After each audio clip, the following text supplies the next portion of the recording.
Good evening. Kape tayo. Anong oras na ba?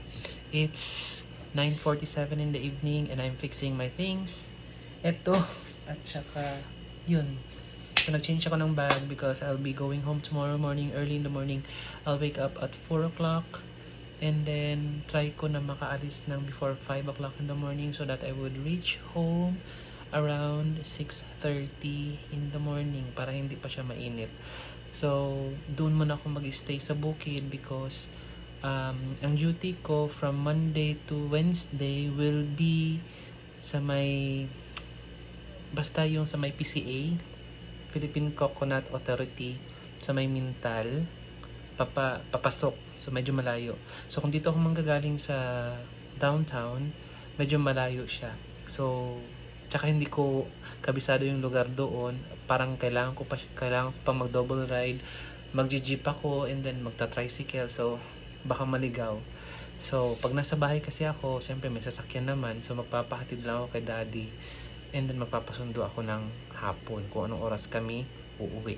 So, ganun ang gagawin ko. Yun ang assistant ko Monday, Tuesday, and Wednesday. And then, on Thursday, magjo-duty naman ako sa dialysis center. So, magpapahatid din ako kay daddy. And then, magpapahatid lang ako. And then, pupunta na ako ng downtown after kung mag-duty. Because on Friday and Saturday, nasa school naman ako.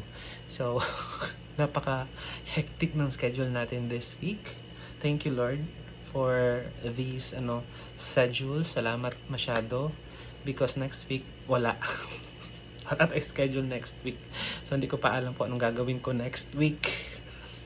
So, sige lang. At least ngayon, full packed tayo. And then, tapos ko naman na lahat yung grades ng mga bata. Except sa rotation na ito. 2 weeks na rotation sa psych. And then, this coming week, hindi ko pa siya nagagawa. So, yung mga previous na mga grades ng mga bata, tapos ko na, isasend ko na lang siya tomorrow when I reach home. I-email ko na lahat sa mga advisors nila. Yun, para wala na akong problema. So, got my things here. Andito yung mga folders ko, mga damit ko, laptop, andito lahat. So, yun, ang gamit ko lang doon, yung gamit ko sa HD, sa dialysis, and then some of my logbooks, my DTRs, and some stuff. So, yun, sobrang gaan. Ito, sobrang bigat. Kasi andito yung mga, this one is my cabin, it's huge. This is a cabin bag. Na usually, ginagamit ko to pag nagta-travel ako outside the country. This was my bag when I was still in the United Arab Emirates and I was still in Dubai. So, pag nagta-travel ako, ito yung ginagamit ko na bag. No? So, kasi backpacker ako, gusto ko nakaganito lang. Ayoko nang may hinihila-hila. Ganon. So, ito lang. So, dito na lahat yung things ko. See? A bag with a bag inside. So, this is my laptop bag. It has 2 laptops here. My folders, yan, my things. Yung tumbler, payong, and some stuff. May, bag rig yan. May, tawag nito yung mga uniforms ko. I have 2 sets of white uniforms. I have white shirt here na yung shirt ng school. I also have my scrubs for HD. So yun, nandito na lahat gamit ko and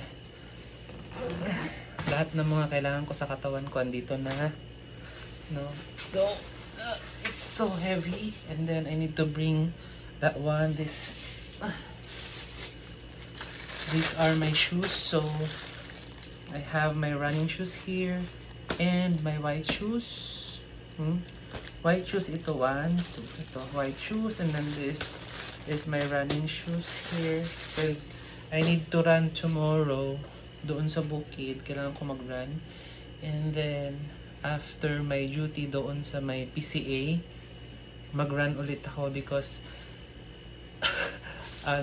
next week will be very, very hectic.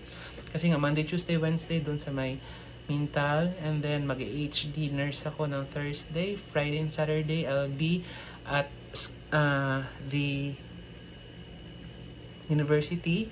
And then Sunday will be my um, Hoka Trilogy Leg 1, 16 kilometers. That would be on Sunday. And then April, on the 30th, that's Monday.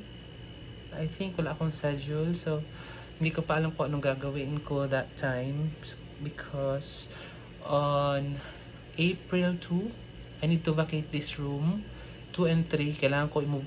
Diyan lang naman, no? Because this one is door 6. Door 7 lang ako lilipat.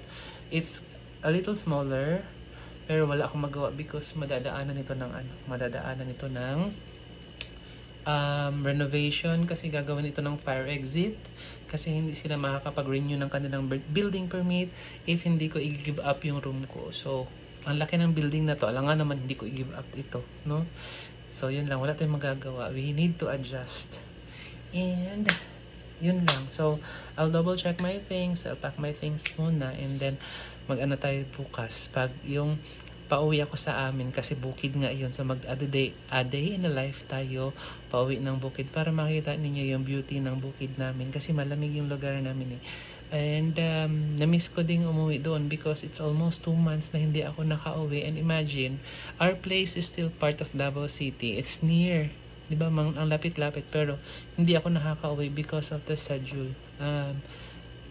Tawag nito, paiba-iba ang ang schedule, and then syempre nagjo-duty pa ako sa iba. Kasi dito hindi naman ako full-time sa school. And syempre as a HD nurse, hindi din ako full-time. So part-time tayo. So hati-hati yung natin, yung schedule natin.